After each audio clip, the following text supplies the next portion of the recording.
आपके HRD minister साहब ने बोला था कि हम लोग जो है जो सिलेबस रिड्यूस हुआ है उसको हम जो 10 क्वेश्चन बाद वाले हैं जो चॉइस यहाँ पे मिलने वाली थी बच्चों को 5 क्वेश्चन की वहां डालने वाले हैं, लेकिन पेपर में ऐसा देखा गया कि वो हेलो बच्चा लोग, कैसे हैं आप लोग। आशा है कि आप लोग अच्छे होंगे। हम अंकित सर यानी आपको केमिस्ट्री पढ़ाते हैं, भरत सर फिजिक्स पढ़ाते हैं एंड मैथ्स आपको सौरभ सर पढ़ाते हैं। हम लोग आज लेके आए जेई मेंस 2021 का 24 फेब का एनालिसिस लेके आए हैं, जो कि शिफ्ट 1 और शिफ्ट 2 में हुआ था। हम केमिस्ट्री करेंगे, सर भरत सर फिजिक्स करेंगे, सौरभ सर मैथ्स करेंगे। तो हम एक एक करके जान लेते हैं कि किस तरीके से एनालिसिस करना है। सर फिजिक्स में हम लोग जो है हमने टॉपिक को डिवाइड किया है, डिफरेंट टॉपिक जो आपके 11th क्लास के टॉपिक हैं एंड 12th क्लास के टॉपिक हैं।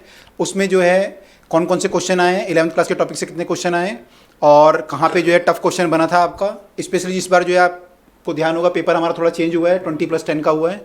तो उसमें कौन कौन से क्वेश्चन हमारे जो है टफ आए, ईजी आए, कहाँ पे चॉइस दी गई, तो न्यूमेरिकल पार्ट में क्या कवर किया गया और एमसीक्यू पार्ट में क्या कवर किया गया, ये हम डिस्कस करने वाले हैं। सर केमिस्ट्री में कैसे डिस्कस करने वाले हैं? सर केमिस्ट्री में हमने डिवाइड कर दिया, ऑर्गेनिक इनऑर्गेनिक फिजिकल से कितने क्वेश्चंस आए, 11 से कितना आया है फिजिकल और 12 से कितना आया है, ऑर्गेनिक से कितना आया है ना, इनऑर्गेनिक से कितना, ये सब हम इस वीडियो में बताने वाले हैं।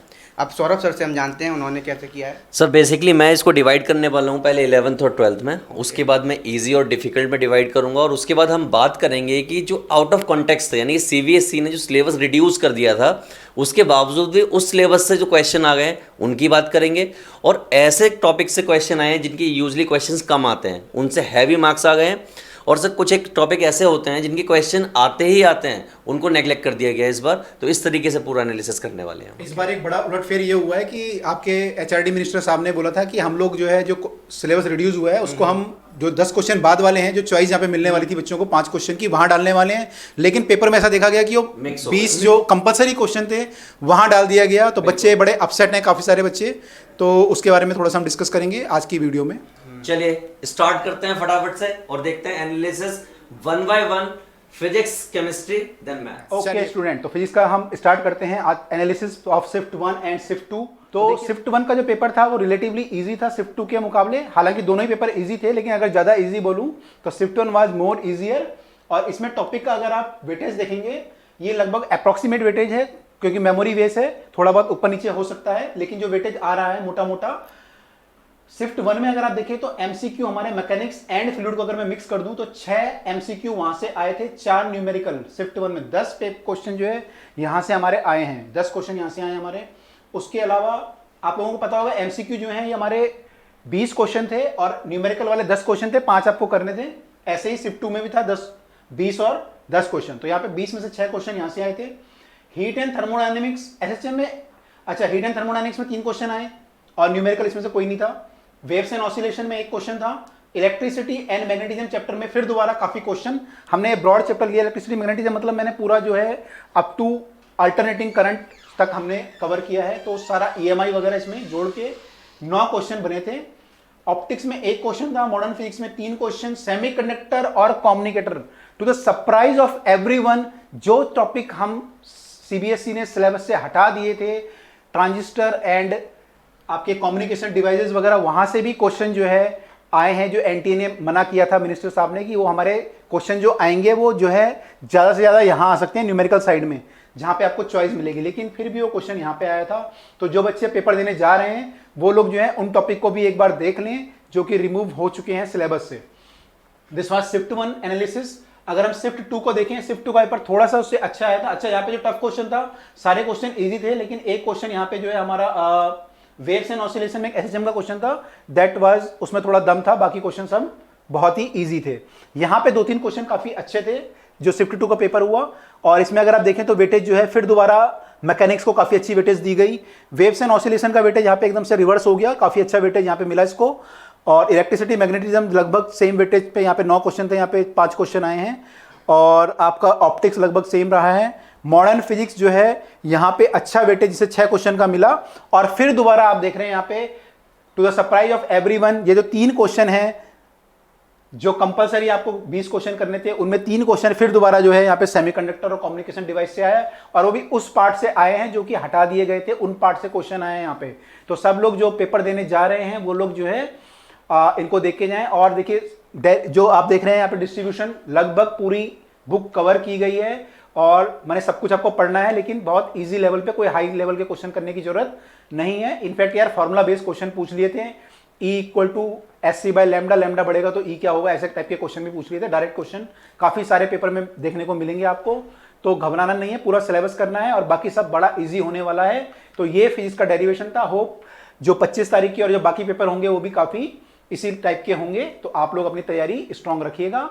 तो बच्चा लोग, आपने देखा अभी फिजिक्स का एनालिसिस देख लिया, अब हम डिस्कस करने वाले हैं केमिस्ट्री के एनालिसिस के बारे में बात करने वाले हैं, है ना। जो कि देखा जाए तो इस साल का जो जेईई मेंस का पेपर है बहुत ही इजी पेपर आया था, मेमोरी बेस्ड क्वेश्चन डायरेक्ट आ गए थे आपके, और जनरली देखा जाए तो एनसीईआरटी से ज़्यादा क्वेश्चन आए हैं, ठीक है ना, एनसीईआरटी, और वो टेबल से क्वेश्चन ज़्यादा हैं, जो एनसीईआरटी में टेबल्स पड़ी हुई हैं वहाँ से क्वेश्चन ज़्यादा आए हैं, तो इसलिए आप देख लें। और डायरेक्ट क्वेश्चन कुछ प्रीवियस ईयर भी यदि हमने देखे हैं यहाँ पे, कुछ प्रीवियस ईयर डायरेक्ट क्वेश्चन भी जेईई मेंस के आ चुके हैं यहाँ पे। जेईई मेंस एडवांस में जो प्रीवियस ईयर क्वेश्चंस हैं वो भी डायरेक्ट क्वेश्चन, सीधे 2 या 3 क्वेश्चन मिनिमम, वो भी डायरेक्ट आए हुए हैं यहाँ पे। अच्छा, अब हम देख लेते हैं यहाँ पे, हमने शिफ्ट 1 में हम देखते हैं, यहाँ पे हम 2 शिफ्ट में पेपर हुआ था, शिफ्ट 1 और शिफ्ट 2। शिफ्ट 1 में हम देख लेते हैं इनऑर्गेनिक में कितना आया, ऑर्गेनिक में कितना आया, फिजिकल में कितना वेटेज आया परसेंटेज का, देख लेते हैं। वो भी मैंने ये भी कर दिया, उसमें 11th क्लास से कितना आया, 12th क्लास से कितना आया इनऑर्गेनिक में, ऑर्गेनिक में, फिजिकल में। जैसे कि आप देख सकते हैं यहाँ पे, हमने इनऑर्गेनिक केमिस्ट्री क्लास 11th में जो आया, क्लास 11 से 17% आया हुआ है ना। और इनऑर्गेनिक केमिस्ट्री जो क्लास 12 से आया वो कितना परसेंट आया, 13% आया हुआ है, ठीक है। अच्छा, अब आप देख सकते हैं यहाँ पे ऑर्गेनिक केमिस्ट्री कितना आया, 7% 11th क्लास से, और जो ऑर्गेनिक केमिस्ट्री क्लास 12 से आया वो कितना है, 27% आया हुआ है। ऐसी फिजिकल देख लो आप, फिजिकल में कितना आया हुआ है, 11%, 11th में कितना है, 20% आया है, और फिजिकल केमिस्ट्री में 12th में से कितना आया है, 17% आया हुआ है। तो ये परसेंटेज बेसिस पे हमने बताया आपको, इस तरीके से 11th और 12th में क्वेश्चंस आए हुए हैं, 11th क्लास की और 12th क्लास की। अब हम आपको और भी बता देते हैं किस चैप्टर से ज़्यादा क्वेश्चन आए हैं। देखो बेटा, यदि आप लोगों ने देखा हुआ, इससे पहले मैंने एक चैप्टर बनाया था, डू और डाई चैप्टर्स, वहाँ से क्वेश्चंस बहुत ज़्यादा फंसे हुए हैं।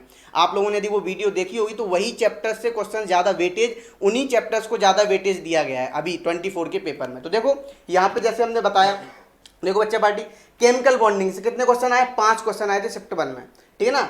और मेटलर्जी से 3, ऐसी आप देख लो, एरोमेटिक कंपाउंड से भी 3 आए, मोल कॉन्सेप्ट से भी कितने आए, 3 क्वेश्चन आए, हाइड्रोकार्बन से भी कितने आए हुए हैं, 2 क्वेश्चन आए हैं, पॉलीमर में 1, है ना, इलेक्ट्रोकेमिस्ट्री से 1, और इन्वायरमेंटल केमिस्ट्री से 1। और भी फर्दर चैप्टर्स हैं, और भी चैप्टर्स से आए, ये मैंने वेटेज वाइज लगाए हैं, इंक्रीजिंग ऑर्डर या डिक्रीजिंग ऑर्डर में हमने लगाए हुए हैं कि आपको किस चैप्टर से सबसे ज़्यादा क्वेश्चन आए हुए हैं।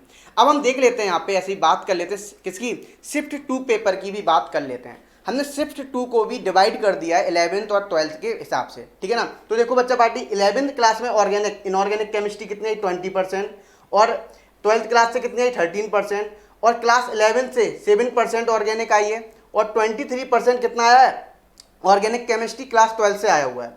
अब आप देख सकते हैं फिजिकल केमिस्ट्री क्लास 11 से 17%, और फिजिकल केमिस्ट्री क्लास 12 से भी 17% आया हुआ है। तो इस तरीके से क्वेश्चन आए हुए हैं। तो आप देख सकते हैं 11 से कितना आया, 12 से कितना है, ओवरऑल देखा जाए तो वेटेज सेम ही है, ठीक है।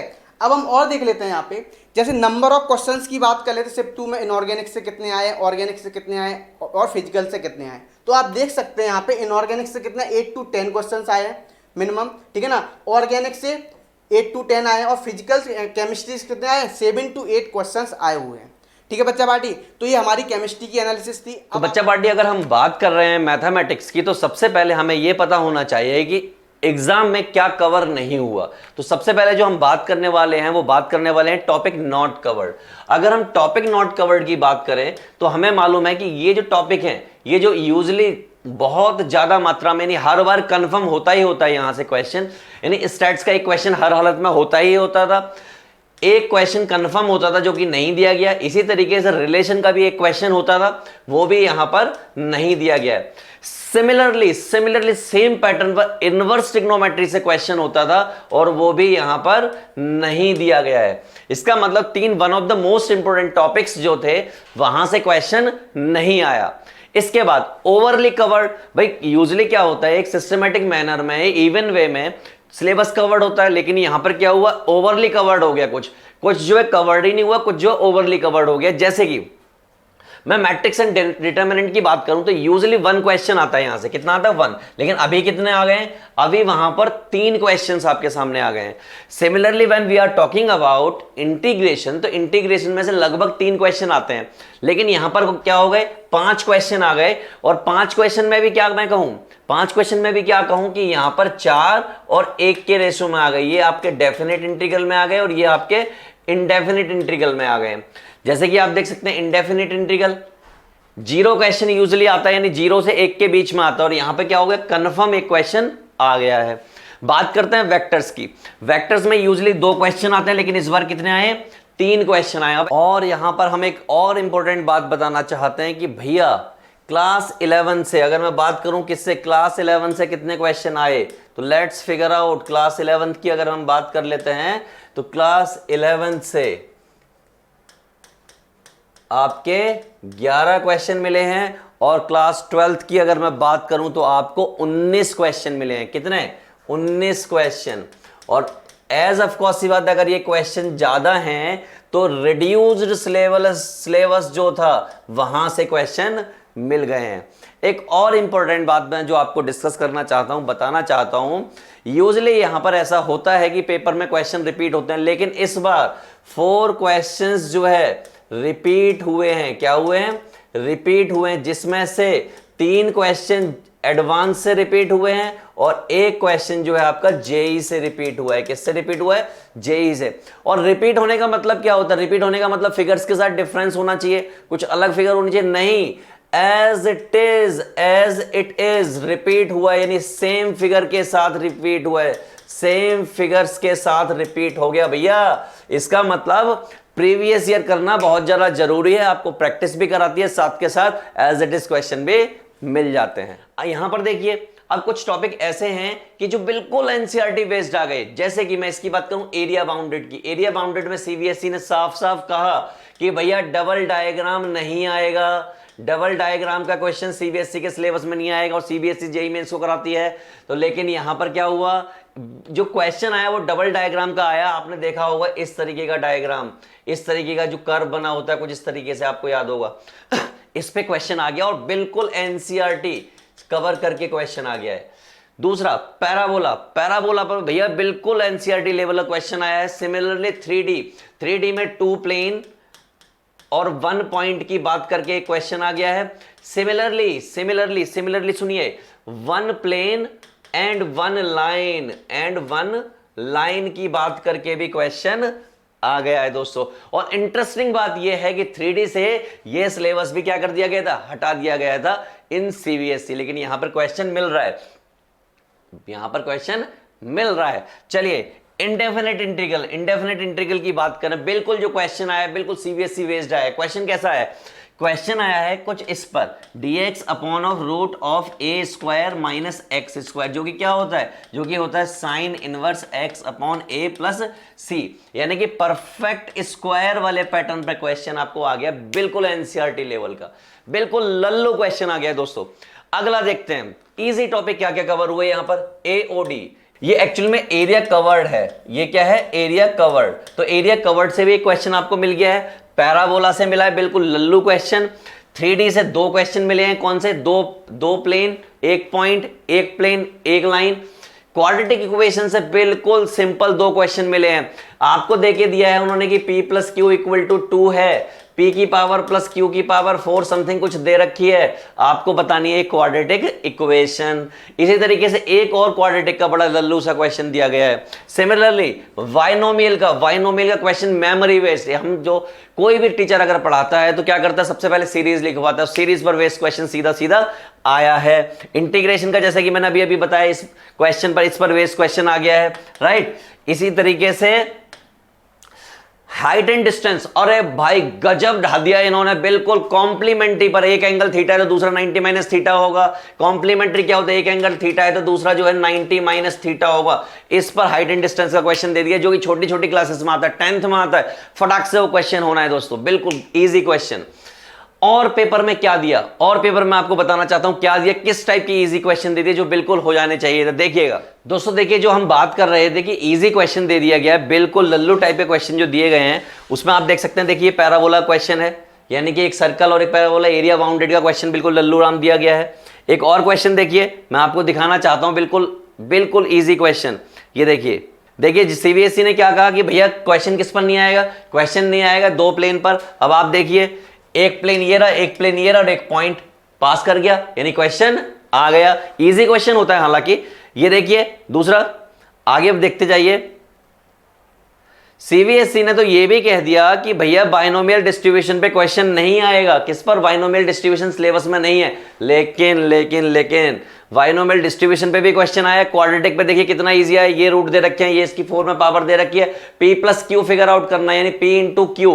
क्या पता कर लो? P इंटू क्यू पता कर लोगे जैसे ही, वैसे ही आपको क्या मिल जाएगा? आंसर मिल जाएगा। सिमिलरली इसी तरीके से अगर मैं आगे चलूं तो आप देखिए इस क्वेश्चन को देखिए, ये n टाइम्स उछाला गया तो ऑड इवन की बात कर रहा है। किससे होगा भैया? बाइनोमियल डिस्ट्रीब्यूशन की हेल्प से होगा। यानी ये क्वेश्चन भी बाइनोमियल डिस्ट्रीब्यूशन से आ गया, यानी रिड्यूस सिलेबस से दोस्तों आ गया। ये देखिए क्वाड्रेटिक का बिल्कुल सिंपल इक्वेशन वाला, इसको सॉल्व कर लो, इसके रूट के बराबर हो, यानी जो t की वैल्यू आएगी उसके बराबर वो होगी। ये क्वेश्चन आ गया क्वाड्रेटिक से। पेपर बहुत इजी है ओवरऑल। तो मैं अल्टीमेटली ये कह सकता हूं कि जो भैया पेपर रिलीज किया शिफ्ट 1 का, वो कहीं ज्यादा इजी होने वाला है और कहीं ज्यादा मार्क्स आने वाले हैं। अगर मैं बात करूं पिछले सालों के कंपैरिजन में, पिछले 2 साल के कंपैरिजन में, तो कट ऑफ ऊपर जाने वाली है। क्या? ऊपर जाने वाली है। लेकिन अगर मैं शिफ्ट 2 की बात करूं तो वहां पर पेपर थोड़ा टिपिकल हो गया, थोड़ा सा मामूली सा डिफरेंस आया है, इसके अलावा कोई डिफरेंस नहीं आया है दोस्तों। तो उम्मीद करता हूं कि जब आप पेपर 2 के लिए जाएंगे, नहीं अगला पेपर करने जाएंगे, तो इस उम्मीद के साथ जाएंगे कि भैया ऐसी गड़बड़ नहीं होगी कि ये जो रिड्यूस सिलेबस है इससे क्वेश्चन नहीं आएगा। लेकिन अब जिन बच्चों के पेपर हो रहे हैं वो बड़ा केयरफुल्ली जाएं। भैया जो सिलेबस हटा दिया गया है वहां से भी क्वेश्चन आ सकते हैं और जरूर आ सकते हैं, और पहले 20 में आ सकते हैं। इस बात के माइंड सेट के साथ आपको पेपर देने जाना है और पेपर फोड़ के आना है। चलिए मिलते हैं नेक्स्ट पेपर के नेक्स्ट एनालिसिस में। फिलहाल के लिए बेस्ट ऑफ लक कि आप अपना पेपर ठीक से करके आएं।